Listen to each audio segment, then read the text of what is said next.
Hello everyone, welcome to Chinnu sweets and spicy world. നമുക്കിതൊരു അടിപൊളി plum cake തയ്യാറാക്കിയല്ലോ. സാൻഡ റെഡിയാണ്, ക്രിസ്മസിങ് എത്തി. പെട്ടെന്ന് തയ്യാറാക്കി എടുക്കാൻ പറ്റും, അധികം സമയമൊന്നും വേണ്ട. ഈസി ആയിട്ട് അടിപൊളി ടേസ്റ്റി ആയിട്ടുള്ള പ്ലം കേക്ക് തയ്യാറാക്കി എടുക്കാൻ പറ്റും. കുറച്ച് കാര്യങ്ങൾ ചെറുതായിട്ടൊന്ന് ശ്രദ്ധിച്ചാൽ മതി, ഈസിയാണ്. അപ്പോൾ നമുക്ക് തയ്യാറാക്കാം.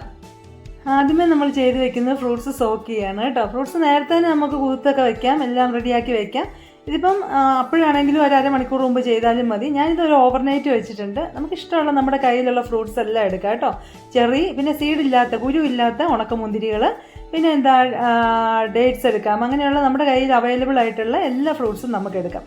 അതിലേക്ക് ഞാനിപ്പോൾ ഒരു 3/4 കപ്പ് ഓറഞ്ച് ജ്യൂസാണ് ഒഴിച്ച് കൊടുത്തിട്ടുള്ളത്. ഓറഞ്ച് ജ്യൂസോ ഗ്രേപ്സിൻ്റെ ജ്യൂസോ എന്താണെന്ന് വെച്ചാൽ എടുക്കാം. ജ്യൂസ് മാത്രമേ ഉള്ളൂ, വെള്ളം ഉണ്ടാകാൻ പാടില്ല കേട്ടോ. അപ്പോൾ ഈ ഫ്രൂട്ട്സ് ഒന്ന് ജസ്റ്റ് കുതിർന്ന് കിട്ടാനുള്ള, നമ്മൾ എത്ര ഫ്രൂട്ട്സ് എടുക്കുന്നോ അതൊന്ന് കുതിർന്ന് കിട്ടാനുള്ള ജ്യൂസ് ഒഴിച്ച് കൊടുത്താൽ മതി. അതിനുശേഷം നമ്മൾ ചെയ്യാൻ പോകുന്നത് ഷുഗർ ക്യാരമലൈസ് ചെയ്യുകയാണ്. ഞാൻ മൈദ ഏത് കപ്പിനെടുത്തോ അതിനൊരു 3/4 കപ്പ് പഞ്ചസാര ക്യാരമലൈസ് ചെയ്യാനായിട്ട് എടുത്തിട്ടുണ്ട് കേട്ടോ. അപ്പം ആദ്യം നമ്മൾ ഫുൾ ഫ്ലെയിമിൽ വെച്ച് കൊടുക്കും. അതിനുശേഷം നമ്മൾ ഫ്ലെയിം ഒന്ന് കുറച്ച് വെച്ച് കൊടുക്കണം. ഇത് ഇതുപോലെ മെൽറ്റായി വരുന്ന സമയത്ത് നമ്മൾ ഫ്ലെയിം കുറച്ച് വെച്ച് കൊടുക്കും. കാരണം അതിൻ്റെ കളർ മാറി തുടങ്ങുന്ന സമയത്ത് അത് കരിഞ്ഞു പോകാൻ ചാൻസ് ഉണ്ട്. കരിഞ്ഞു പോയാൽ നമ്മുടെ കേക്ക് കഴിച്ചു പോകും. ഈ എന്താ പറയുക, ഇത് ഷുഗർ ക്യാരമലൈസ് ചെയ്ത് കിട്ടുന്ന ആ കളറാണ് നമ്മുടെ കേക്കിന് നല്ല നിറം നൽകുന്നത് കേട്ടോ. അപ്പോൾ ഇത് ഈ ഒരു പരുവാകുമ്പോൾ നമ്മൾ ലോ ഫ്ലെയിമിൽ ഇട്ടിട്ട് കൈവിടാതെ ഇളക്കി കൊടുക്കണം. ഇങ്ങനെ കളർ മാറി വരും. നല്ലൊരു കളറായതിനു ശേഷം മാത്രം നമ്മൾ അതിനകത്തേക്ക് വെള്ളം ചേർത്താൽ മതിയാവും. പക്ഷേ സൂക്ഷിക്കണം, കരിഞ്ഞു പോകാതെ പ്രത്യേകം ശ്രദ്ധിക്കണം. അപ്പോൾ ഇത്രയും കളറൊക്കെ ആയിട്ടുണ്ട്. ഇപ്പം ഞാനിതിലേക്ക് ഒരു 3/4 കപ്പ് തന്നെ വെള്ളം ഒഴിച്ചു കൊടുക്കുകയാണ് കേട്ടോ. 3/4 കപ്പ് വെള്ളം തന്നെ ഒഴിച്ചു കൊടുക്കുന്നുണ്ട്. കാരണം നമ്മുടെ എന്താ പറയുക, ഈ ഷുഗർ മുഴുവൻ ഒന്ന് മെൽറ്റായി കിട്ടണം. നന്നായിട്ട് മെൽറ്റായി കിട്ടുകയും വേണം. മെൽറ്റായി കിട്ടാനായിട്ട് ഇത്തിരി എന്താ പറയുക, ഇത്തിരി നമ്മൾ അത്രയും എടുത്ത ഷുഗർ ഉള്ളതുകൊണ്ട് തന്നെ അത് നന്നായിട്ട് ഉരുകി ഒന്ന് വറ്റി വരും. അപ്പോഴത്തേനും അത് ഒരു അരക്കപ്പില്ല 1/4 കപ്പ് മിച്ചം പഞ്ചസാര ക്യാരമലൈസ് ചെയ്തുണ്ടാവും. പക്ഷേ ഒരു കാര്യം ഓർക്കണം, ഒത്തിരി കുറുകി അങ്ങോട്ട് സ്റ്റിക്കായി ഇങ്ങനെ ഒട്ടിപ്പിടിക്കുന്ന രീതിയിലേക്ക് ആകുകയും ചെയ്യരുത് കേട്ടോ. ഈ ഒരു പരുവാകുമ്പോൾ നമ്മൾ അതിനെ ഓഫാക്കിയിട്ട് തണുക്കാൻ റൂം ടെമ്പറേച്ചർ വേണം. അപ്പോൾ അതിനായിട്ട് മാറ്റി വയ്ക്കണം. അതിനുശേഷം നമ്മൾ എന്താ ചെയ്യുന്നതെന്ന് വെച്ചാൽ 2 കപ്പ് മൈദയാണ് ഞാൻ എടുത്തിട്ടുള്ളത്. 2 കപ്പ് മൈദയിലേക്ക് 1 ടീസ്പൂണ് ബേക്കിംഗ് പൗഡറും ഒരു 1/2 ടീസ്പൂൺ അടുപ്പിച്ച്, 1/2 ടീസ്പൂൺ ഇല്ല, ഒരു 1/4 ടീസ്പൂണിന് മേലെയായിട്ട് ബേക്കിംഗ് സോഡയും ചേർത്ത് കൊടുക്കും. അതിനുശേഷം നമ്മൾ ചേർത്ത് കൊടുക്കാൻ പോകുന്നത് ഗ്രാമ്പൂവും കറുവാപ്പട്ടയും, അതുപോലെ തന്നെ ഈ എന്താ പറയുക ജാതി പത്രിയില്ലേ, അതും കൂടെ കൂട്ടി പൊടിച്ചതാണ്. ഇച്ചിരി പഞ്ചസാരയും കൂടെ ചേർത്താണ് പൊടിച്ചേക്കുന്നത്. അതുകൊണ്ടാണ് ഇത്രയും. അത് തന്നെയാണ് പൊടിച്ചെടുക്കുന്നതെങ്കിൽ അതൊരു 1 ടീസ്പൂൺ ചേർത്ത് കൊടുക്കുക. ഇതിപ്പോൾ ഞാനൊരു 2.5 ടീസ്പൂൺ ചേർത്ത് കൊടുത്തിട്ടുണ്ട്. കാരണം പഞ്ചസാരയും കൂടെ ഉള്ളത് കൊണ്ടാണ് കേട്ടോ. ഇതെല്ലാം കൂടെ നമ്മൾ നന്നായിട്ടൊന്ന് അരിച്ചെടുക്കുകയാണ്. നമ്മളിങ്ങനെ പ്രസ് ചെയ്തൊന്നുമല്ല, ജസ്റ്റ് ഒന്ന് എല്ലാം കൂടെ മിക്സായി കിട്ടുന്നത് പോലെ ഒന്ന് അരിച്ചെടുത്ത് മാറ്റി വയ്ക്കേണ്ടതുണ്ട്. ഇതെല്ലാം കൂടെ നന്നായിട്ട് എല്ലാം കൂടെ ആയി കിട്ടുന്നതിന് വേണ്ടിയാണ് നമ്മൾ നന്നായിട്ട് അരിക്കുന്നത് കേട്ടോ. അങ്ങനെ അതെടുത്ത് അതിനകത്ത് തരികളെല്ലാം മാറ്റിക്കളയണം. എന്നിട്ട് അതെല്ലാം കൂടെ മാറ്റി വെച്ചു. ഞാൻ ഇനി ഒരു 4 മുട്ട ഇത് ഒരു ബൗളിലേക്ക്, വെള്ളമയം ഒന്നും ബൗളിന് പാടില്ല, അതിലേക്ക് പൊട്ടിച്ചൊഴിച്ച് കൊടുക്കുന്നുണ്ട് കേട്ടോ.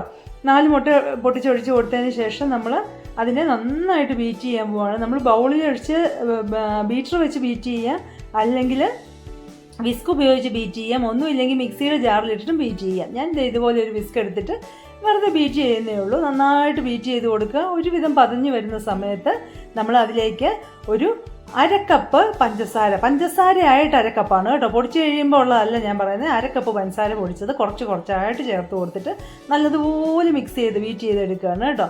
1/2 കപ്പ് മുഴുവൻ പഞ്ചസാരയാണ്, അതിനെയാണ് നമ്മൾ പൊടിച്ചെടുത്തിട്ട് ചേർക്കുന്നത്. ഞാനത് ഒരുമിച്ചല്ല 2 തവണയായിട്ട് ചേർത്താണ് മിക്സ് ചെയ്തെടുത്തിട്ടുള്ളത്. നമ്മൾ ഉണ്ടാക്കുന്ന കേക്കിൻ്റെ ക്വാണ്ടിറ്റിക്ക് അനുസരിച്ച് ഇതിൽ വേരിയേഷൻ വരുത്തുക കേട്ടോ, നമ്മുടെ മധുരത്തിനനുസരിച്ച്. അപ്പോൾ ഇതെല്ലാം കൂടെ നന്നായിട്ട് നമ്മൾ എന്താ പറയുക മിക്സ് ചെയ്ത് എടുക്കുന്നുണ്ട്. മിക്സ് ചെയ്തെടുത്തതിന് ശേഷം അപ്പോഴത്തേക്കും ഒന്ന് നന്നായിട്ട് പതഞ്ഞ് കിട്ടും. ആ കൂടെ തന്നെ നമ്മൾ ഒരു 1/2 കപ്പ് മിച്ചം വേണം.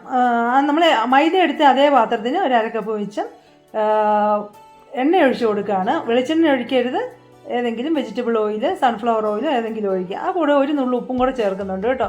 ഇതെല്ലാം കൂടെ ചേർത്തിട്ട് നന്നായിട്ട് ബീറ്റ് ചെയ്തെടുക്കണം. നന്നായിട്ടെന്ന് പറഞ്ഞാൽ നമുക്ക് ആവുന്ന പോലെ പതപ്പിച്ചെടുക്കുക. ആ സമയത്ത് തന്നെ നമ്മൾ ക്യാരമലൈസ് ചെയ്ത് വെച്ചിട്ടുള്ള ഷുഗറും കൂടെ ചേർത്ത് കൊടുക്കുന്നുണ്ട്. ഇപ്പോൾ അത് ക്യാരമലൈസ് ചെയ്ത ഷുഗർ ഒന്ന് മിക്സ് ചെയ്യുമ്പോഴത്തേക്കും നമുക്ക് കാണാൻ പറ്റും നമ്മുടെ ഇതിൻ്റെ കളറൊക്കെ അങ്ങോട്ട് മാറും. അപ്പോൾ ഇത് കണ്ടോ, ഇതുപോലെ ഒരു കളറിലേക്ക് ആയി കിട്ടും. അപ്പോൾ നന്നായിട്ട് ബീറ്റ് ചെയ്ത് എല്ലാം കൂടെ ചേർത്തൊന്ന് നന്നായിട്ട് അങ്ങ് മിക്സ് ചെയ്യുക. ആ സമയത്ത് നമ്മൾ കുറച്ച് എന്താ പറയുക വാനില എസൻസ് ഞാൻ ചേർത്ത് കൊടുക്കുന്നുണ്ട്, ഒരു ടീസ്പൂൺ ചേർത്ത് കൊടുക്കുന്നുണ്ട്.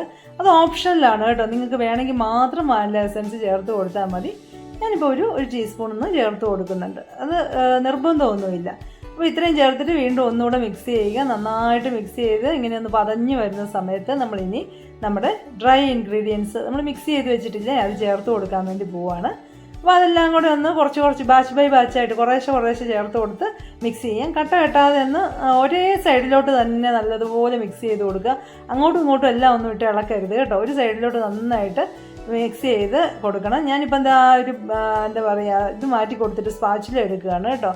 വിസ്ക് വെച്ചിട്ട് നമുക്ക് മാവിനെ മിക്സ് ചെയ്തെടുക്കാൻ ബുദ്ധിമുട്ടാണ്, അതുകൊണ്ട് ഒരു സ്പാച്ചില എടുത്തിട്ട് നമ്മൾ അത് മിക്സ് ചെയ്യാനായിട്ട് പോവുകയാണ്. അത് കണ്ടോ, ഒരേ സൈഡിലോട്ട് ഇങ്ങനെ ഫോൾഡ് ചെയ്ത് നമ്മൾ ബാറ്റർ മിക്സ് ചെയ്തെടുക്കണം. അപ്പോൾ ഇത് ഏത് കേക്കാണെങ്കിലും അങ്ങനെ തന്നെയാണ് ചെയ്യേണ്ടത് കേട്ടോ. പിന്നെ ഇതിനാകുമ്പോൾ കുറച്ചൊരു ഇതുണ്ടെന്നുള്ളതേ ഉള്ളൂ, നമുക്ക് അത്രയും ഇതാവണ്ട. മറ്റ് കേക്കുകൾക്കൊക്കെ ആണെങ്കിൽ അതിൻ്റെ സോഫ്റ്റ്നെസ്സും അതുമൊക്കെ നിലനിൽക്കാൻ വേണ്ടി അങ്ങനെ തന്നെ ചെയ്യണം, പക്ഷേ ഒരു സൈഡിലോട്ട് തന്നെ ചെയ്യുന്നതാണ് എപ്പോഴും നല്ലത്. ഓക്കെ, ഇപ്പോൾ ഞാനൊരു ടേബിൾ സ്പൂണോളം ഓറഞ്ചിൻ്റെ തൊലി അരിഞ്ഞു വെച്ചിട്ടുണ്ട്. തൊലി എന്ന് പറയുമ്പോൾ പ്രത്യേകം ശ്രദ്ധിക്കണം, ആ തൊലിയിലെ വെള്ളഭാഗം ഒട്ടും വരരുത് കേട്ടോ. ഇപ്പം ഞാൻ കാണിച്ചു തരാം, ഇതുണ്ടോ, ഇതുപോലെ ആ ഒരു പുറംതൊലി മാത്രം ചെത്തിയെടുത്തിട്ട് നമ്മൾ ഇതിനകത്ത് ചേർത്ത് കൊടുക്കുന്നുണ്ട്. നല്ലൊരു ടേസ്റ്റ് കിട്ടും, അതിന് വേണ്ടിയാണ് നമ്മളങ്ങനെ ചെയ്യുന്നത്. ഇനി പ്രത്യേകിച്ചൊന്നുമില്ല, നമ്മൾ സോക്ക് ചെയ്ത് വെച്ചിട്ടുള്ള ആ ഒരു ഡ്രൈ ഫ്രൂട്ട്സും കൂടെ നല്ലതുപോലെ ചേർത്ത് കൊടുക്കുക. എൻ്റെ റിച്ച് പ്ലം കേക്കാണ്, അതുകൊണ്ട് തന്നെ ഞാൻ നല്ലതുപോലെ ഫ്രൂട്ട്സ് ചേർത്ത് കൊടുക്കുന്നുണ്ട്. അതൊക്കെ നമ്മുടെ ഇഷ്ടമാണ്, നമ്മുടെ ഇഷ്ടത്തിനനുസരിച്ച് ഫ്രൂട്ട്സൊക്കെ ചേർത്ത് കൊടുക്കാം. ചിലർക്ക് ഫ്രൂട്ട്സ് കുറച്ച് മതിയാവും. പിന്നെ 1 കപ്പ് കാഷ്യൂനട്ട് ഞാനിങ്ങനെ ചെറുതായിട്ട് നുറുക്കി വെച്ചതും കൂടെ ചേർത്ത് കൊടുക്കുന്നുണ്ട് കേട്ടോ. നല്ലൊരു റിച്ചായി തന്നെ ഇരിക്കട്ടെ എന്ന് വിചാരിച്ച് ഇനി ഇതെല്ലാം കൂടെ പതുക്കെ നമ്മളൊന്ന് മിക്സ് ചെയ്തെടുക്കുകയാണ്. എല്ലായിടത്തും ഒരുപോലെ ആകുന്നത് പോലെ ഒന്ന് മിക്സ് ചെയ്തെടുക്കാം. ഒത്തിരി ഇട്ടൊന്നും ഇതാക്കേണ്ട കാര്യമില്ല, നമ്മൾ ഇതിനെല്ലായിടത്തും കൂടെ ആയിട്ട് മിക്സ് ചെയ്തെടുക്കുന്നത്. ഇപ്പോൾ അതെല്ലാം റെഡിയായി കറക്റ്റായിട്ട് ഇരിക്കുന്നുണ്ട്.